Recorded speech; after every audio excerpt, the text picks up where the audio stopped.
kembali ke Sounding. Di samping kiri saya ada pria tampan. Cihuy. Pria tampan bernama Upi alias Tuan 13. Yes. Saya kenal dia udah lama, dari dia lahir saya kenal dia. Oke, dia adik saya yang paling ngeselin luar biasa, tapi dia sosok penjaga kami semua lah. Nah, sekarang dia sudah menjadi seorang musisi. Dia bergerak di bidang keroncong ya. Saya keroncong. Dia seorang rapper. Nah, yang mau kita angkat di sini adalah sebagai kakaknya, saya tahu bahwa dia punya masa kecil yang cukup luar biasa lah. Dia cukup berjuang di masa kecilnya sampai akhirnya dia punya pertemanan yang mungkin luar biasa. Terus dia memberanikan diri untuk coba-coba nyanyi asal-asalan. Bahkan saya tahu itu pertama kali nyoba, tapi ntar saya ceritain. Saya mau tanya dulu ya mengenai masa kecilnya Upi ya. Sangat glamor masa kecil saya. Najis, bohong teman-teman, bohong. Gue mau tahu nih, dulu kan dengan kondisi kita ya, dengan kondisi kita yang luar biasa itu, kan kita tuh pasti punya. Sebenarnya ini cerita yang sudah gue tahu. Gue mau aja lu ceritain di sini bahwa gimana sih Pi dulu lu main sama teman-teman lu, terus bagaimana caranya lu kan punya pemikiran yang berbeda dari kecil. Bagaimana caranya lu beradaptasi dengan lingkungan? Gue nggak pernah nemuin kesulitan untuk beradaptasi sih, karena memang dari kecil kita tinggal di lingkungan yang banyak orang gitu. Jadi gue kayak harus tahu menempatkan diri gue di posisi apa, harus ngomongnya caranya bagaimana. Jadi kalau ditanya bagaimana cara gue beradaptasi, kayak bawaan lahir sih sebenarnya. Kita sekeluarga tuh kayak Kemampuan berbicara. gampang banget nongkrong, dan memang dari dulu kan rumah kita selalu jadi tempat nongkrong. Siapapun teman-teman kakak kita, teman adik kita pasti jadi kayak base campnya. Itu gue rasa jadi kayak ngebentuk gue jadi pribadi yang mudah ngeblend aja ke orang lain menurut gue. Oke, terus kalau tentang masa kecil lo sendiri, ada nggak satu aja memori yang paling membekas buat lo, yang membuat lo sekarang mau terbang setinggi ini gitu? Gue dari kecil tuh, menurut gue kita terlalu banyak terima keraguan, respon yang jadi apaan ya anak. Dengan background keluarga yang kita punya gitu, luar kayak biasa. Banyak banget keraguan yang kita terima dari kecil ya. Jadi gue orang yang sangat penendam. Jadi gue itu menurut gue bisa balas mereka dengan cara gue, yaitu ya gue terbang setinggi-tingginya. Jadi someday gue ketemu kalian, gue akan salam, gue bakal kasih senyum paling lebar. Itu bentuk balas dendam gue. Jadi justru yang paling gue inget adalah ya bentuk-bentuk keraguan orang terhadap background ekonomi keluarga gue, background nggak lengkapnya orang tua gue, background dekilnya rumah kita waktu kecil, background nggak pernah punya duit jajan waktu kecil. Jadi kayak menurut gue justru itu yang masih ngebekas di gue sampai sekarang. Tapi gue nggak bilang itu suatu hal yang buruk, karena menurut gue itu proses yang betul gue sekarang, dan gue sangat berterima kasih. Dan itu proses yang luar biasa ya. Bener, gue sangat berterima kasih gue dikasih masa kecil seperti itu sampai akhirnya gue bisa sekuat ini gitu. Alright, lu nyeletuk masalah duit jajan ya Pi? Tahu ya, kita duit jajan tuh pemicu utama kita ya. Gue mau tahu, gue mau nanya mengenai dulu tuh lu pernah di masa anak-anak masih main, lu tuh sudah cari duit. Coba tolong diceritakan, mungkin papa kita baca atau dengar di sini. Papa, dengar ini. Sebenarnya bukan waktu anak-anak kecil main gue cari duit, enggak. Tapi karena memang gue nggak punya duit jajan. Nah waktu itu jadi kayak gue punya beberapa jajanan yang gue suka dan gue nggak bisa beli karena gue banyak kebutuhan lain. Jadi gue harus cari cara, bagaimana cara gue bisa dapet nih. Satu, gue ada jajanan, ingat gak lu waktu kecil tuh jajanan telur yang dicampur terigu, namanya encas. Itu gue suka banget. Tapi gue gak punya duit buat beli. Jadi cara gue adalah gue deketin yang dagang. Gue nongkrongin di situ, sampai terigu atau telurnya habis. Dia akan bingung tuh, aduh telur habis. Bang, saya yang jalan. Gue lari ke pasar, gue bawa telurnya. Bang, bayaran saya mana encasnya. Nah itu jadi cara gue buat dapetin keinginan gue, ya gue ngelakuin sesuatu. Besoknya gue lihat lapangan tenis, akhirnya gue coba nanya, boleh bantu nggak jaga bola? Ternyata dapet duit di situ. Jadi gue dari kecil kayak mencari peluang ya? Mencari peluang. Jadi bukan lebih ke faktor ekonomi, tapi emang kayak kalau gue mau sesuatu, gue harus dapet caranya gimana, gue sikat gitu. Iya. Tanpa gue harus perlu, mah mau beli ini dong, karena saya akan dipukul. Selain dipukul sedih. Sedih. Ibu kita segitu-gitunya duit belanja, kalau dia jajan akhir bulan makan Indomie kita. benar. Tapi ada satu nih memori yang keren ya. Bahwa selain ambil bola, dia juga pernah jadi loper koran dan nggak bilang sama ibu gua. Dia nggak bilang sama mama, sampai mama ngeliat sendiri dia naik sepeda bawa koran. Gitu. Sama ada lagi, memang kita diajarin buat melihat peluang ya waktu kecil ya. Kita main gambaran, inget dulu. Kita beli gambaran, kita main sampai menang, sampai banyak kita jual. Yes. Hal-hal yang kayak gitu. Hustle sih kita dari kecil. Berjuang. Oke, nah terus dari lu kecil sampai kemudian lu berada di posisi ini, kan dulu lu sempet bola, sempet basket, karate gitu. Kenapa sih lu memilih untuk menjadi rapper, Bi? Mungkin sebenarnya semua hal yang pernah gue lakuin aspirasinya sama nih, kompetitif dan gue bisa bersuara. Gue suka kompetitif, gue suka bisa mengeluarkan apa yang pengen gue suarakan. Di bola pun seperti itu, di basket gue seperti itu. Tapi gue orangnya itu, kalau ada satu hal yang gue nggak setuju sama apa yang gue lakuin, gue tinggalin. Nah, gue nemuin itu di basket, gue nemuin itu di bola. Jadi kayak, ini politiknya nggak benar nih.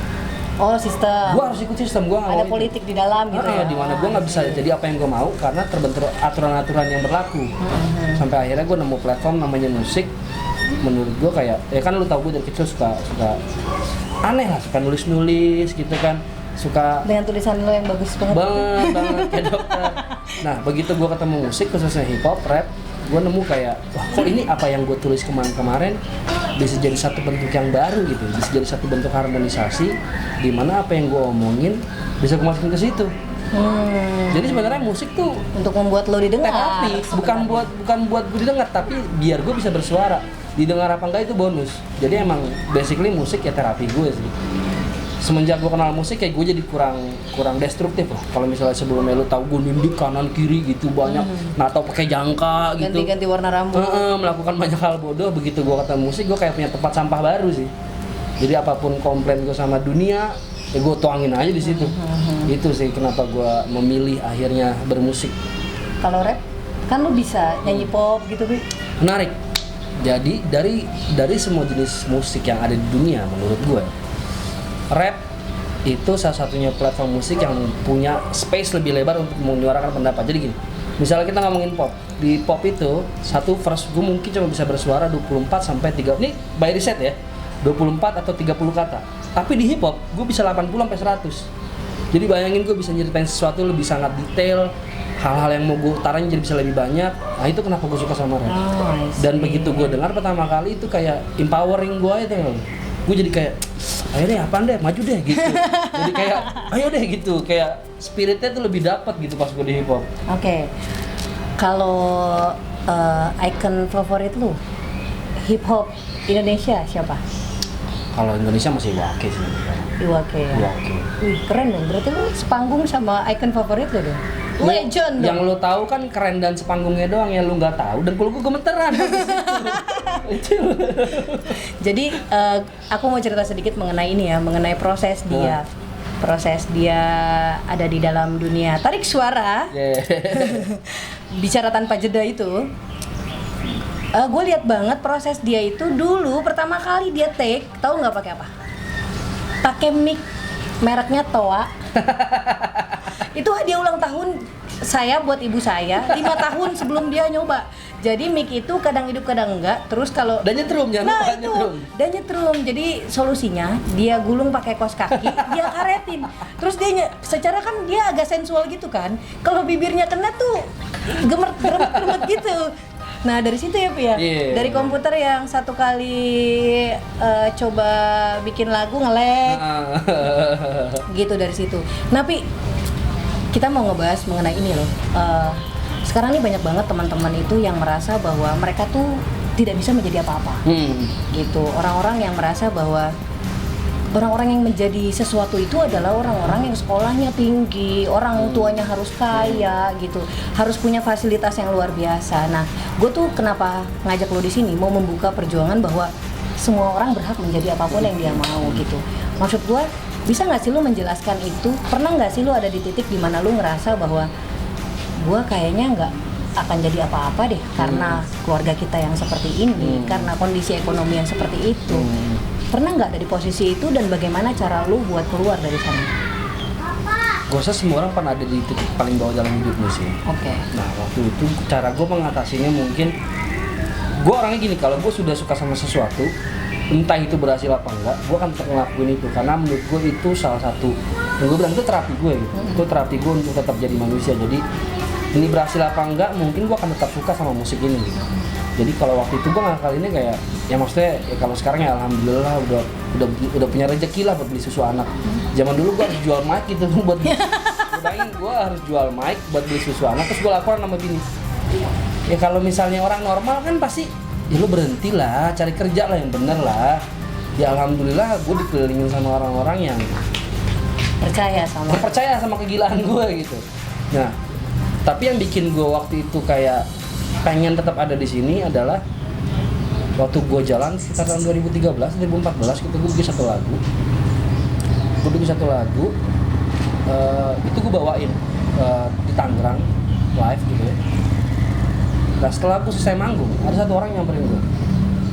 Ini jauh dari faktor ekonomi ya, gue belum manggung, belum dibayar, gue bahkan masih bayar waktu itu manggung. Ini orang nyamperin gue, bang lu tahun 13 ya? Iya benar. Tiba-tiba gue dipeluk dan dia nangis. Aduh gue merinding. Dipeluk dan dia nangis. Terus dia bilang makasih. Gue kaget dong. Lu kenapa men? Jadi inti ceritanya adalah dia habis ngelewatin suatu masalah yang besar. Itu sampai ada beritanya di TV bahwa satu keluarga dibunuh dan cuma satu orang yang hidup. Dia harus menerima fakta bahwa dia melihat keluarga dibunuh gitu. Dan dia bahkan kadang di satu titik pernah mengalami fase dimana gue mau ngakhirin hidup gue aja deh. Dan tiba-tiba lagu gue putar secara nggak sengaja. Dan katanya itu jadi bikin dia kayak dapat tenaga baru, dapat sudut pandang baru, dan sampai akhirnya gue kayaknya harus nerusin hidupnya. Jadi begitu dia peluk gue, dia bilang makasih. Booster ya? Aduh, itu kayak bayaran paling mahal yang pernah gue terima seumur hidup gue gitu. Jadi yang bikin gue bisa terus jalan menurut gue adalah bukan gue jadi siapa sekarang, tapi kalau gue bisa ngasih sesuatu ke orang lain, benar. Itu bikin gue jadi ngerasa lebih berharga, ngerti nggak sih? Iya. Jadi iya benar-benar. Jadi bukan tentang gue bisa pergi sejauh mana, enggak. Tapi kalau sampai gue bisa nyentuh satu orang aja yang ngapresiasi karya yang gue bikin dan mereka bisa aplikasiin di hidupnya, bantu mereka ngelewatin masa sulit, tujuan gue itu tujuan gue. Mentok di situ sebenarnya. Kalau ada hal baik lain datangnya itu komplimen. Oke. Ya berarti ya sisanya bonus. Betul. Berkah efek samping kalau katanya. Jadi cara gue adalah gue ngelewatin masa kecil gue, maksudnya kita ngelewatin masa kecil kita sekeras itu tanpa ada batu apapun untuk berpijak gitu ya. Nah gue mau jadi batu itu deh. Jadi pijakan orang-orang. Gue mau nemenin semua orang yang ngalamin apa yang gue alamin. Lu nggak sendirian ya? Nah, ada nggak figur di hidup lo yang sangat menginspirasi lu untuk sampai sini, entah dari keluarga, pertemanan atau apa gitu, yang membuat lu ketika lu mau menyerah lu inget dia gitu? Nyokap sih. Nyokap ya? Ya maksudnya dia mempertaruhkan segalanya buat kita gitu, kayak menerima segala image buruk yang bisa dihasilkan orang-orang. Nah gue kayak pengen ntar gue bayar lunas, tenang aja. Kayak ya gue ngeliat gue nggak nyerah gitu. Jadi gue yakin gue juga berasal dari darah yang gak nyerah gitu. Gue yakin gue juga lahir dari darah yang juara kayak nyokap. Jadi gue pengen ngasih tau aja kalau gue bisa, gue anak nyokap gue dan gue bisa gitu. Kayak gue emang basicnya dendam aja udah. Basicnya itu dendam gitu. Tapi memang ya itulah mungkin pemahaman orang tua ini buat orang tua juga ya. Buat teman-teman nih kan banyak di sounding itu kan orang tua usia 28, 35 gitu yang nonton sampai 40. Nggak ada keluarga yang sempurna, nggak ada. Tapi kelebihan ibu kami adalah dia tidak mengeluh ya. Ketika melakukan itu dia tidak mengeluh, dia tetap berdiri sebagai seorang ibu dengan segala keterbatasannya dia berusaha untuk tetap ada buat kita gitu ya. Dan nggak mudah untuk menghandle 4 orang anak sendirian, itu tuh nggak gampang di tengah lingkungan yang rapat gitu, di mana ada wacana si ini si itu drama-drama seperti itu kan nggak gampang.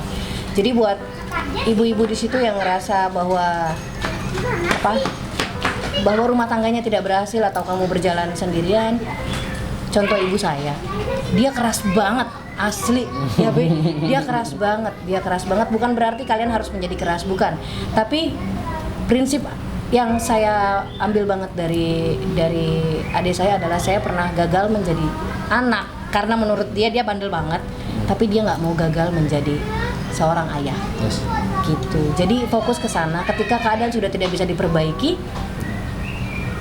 jadi ibu terbaik.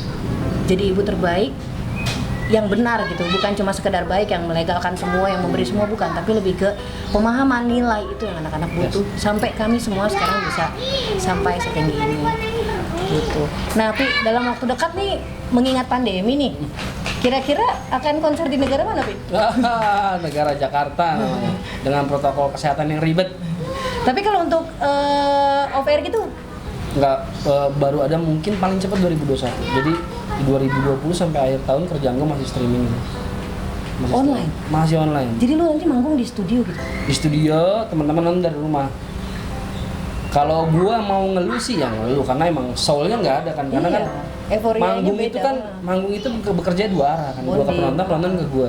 Tapi balik lagi, gue yakin bahwa kita tuh diciptakan, kita makhluk yang paling sangat bisa beradaptasi. Betul, Jadi gue rasa gue harus adaptasi atau gue mati. benar. Yang penting terus bergerak ya. Yes, itu doang obatnya. Alright, ya udah. Kita sudah kelar. Nggak bisa gini dong. Baru bentar. Ini gantian nih, gue diwawancara abis ini. Sekarang gue mau minta kata-kata buat teman-teman nih. Buat teman-teman pria, wanita yang punya impian tinggi, buat mereka-mereka nih yang sekarang masih terperosok dengan mengasihani diri sendiri. Coba dong diajarin cara membalas dendam yang benar menurut versi lu, supaya mereka, kalau mereka tidak bisa melihat kebaikan dari setiap situasi, ya balas dendam yang kita lakukan itu cukup membuat kita berjalan lebih baik gitu. Oke. Silakan waktu dan tempat. Kalau gue percaya bahwa gue dilahirin bukan buat jadi tukang es krim yang bisa bikin semua orang seneng. Yang bisa bikin semua orang seneng cuma tukang es krim. Gue nggak dilahirin buat itu. Iya sih benar. Gue percaya aja. Tapi gue juga nggak dilahirin buat ngerugiin orang lain. Jadi selama itu bisa bikin gue seneng dan nggak ngerugiin orang lain, gue akan terus jalanin. Jadi gue nggak akan buang-buang waktu mikirin bisa jadi apa enggak, berhasil apa enggak. Selama itu bisa bikin gue senang, selama itu bisa bikin gue masih berpikir bahwa gue masih manusia, gue akan jalan. Apapun resikonya. Apapun resikonya. Alright. Berarti intinya tetap jalan, biar gimana pun lu harus jalan. Emang tujuannya kan hidup seperti itu kan. Lu nggak dilahirin buat diem di kasur gitu. Kayak sekarang. Jadi Ya kayak sekarang rebahan aja gitu. apapun tujuannya pasti memang buat bergerak, buat belajar. Dan menurut gue adalah orang yang kalau gue mau gagal, gue maunya nanti ngaca tetap bangga. Karena gue gagal dengan cara yang gue punya. Gue nggak mau gagal gara-gara orang pilih harusnya belok kiri. Gue kiri aja ya. Kalau gue gagal dengan cara kayak gitu, gue akan sangat menyesal mungkin. Tapi kalau gue nyesal, gue gagal karena gue salah belok kanan, menurut gue harus belok kanan tapi gue salah. Ya udah. Gue salah dengan gaya gue. Iya. Kita nggak bisa ngelawan ombak. Tapi bagaimana cara naikin ombak dengan gaya yang kita punya? Luar biasa. Alright teman-teman, intinya adalah hidup harus terus bergerak. Yes. Hidup harus terus bergerak, tapi jangan lupa jadi diri sendiri. Karena yang namanya jatuh itu pasti. Betul. Yang males itu ketika lu jatuh karena lu mengikuti hal-hal yang sebenarnya lu bisa lakukan dengan cara lebih baik dan lu tahu itu lebih baik. Yes. Gitu. Intinya tetap jalan terus, jangan menyerah karena semesta itu nggak tidur. Dia ada buat orang-orang yang terus bergerak. Dan satu lagi tadi apa Pi? Kita tidak dilahirkan untuk menyakiti orang lain. Betul. Gitu ya Pi ya? Semua pilihan ya. Semuanya pilihan. Alright, kalau gitu Upi terima kasih. Sama-sama. Senang Makasih. sekali akhirnya saya bisa konten ini. Terima kasih. Terima kasih penonton semua. Alright, terima kasih sudah duduk manis.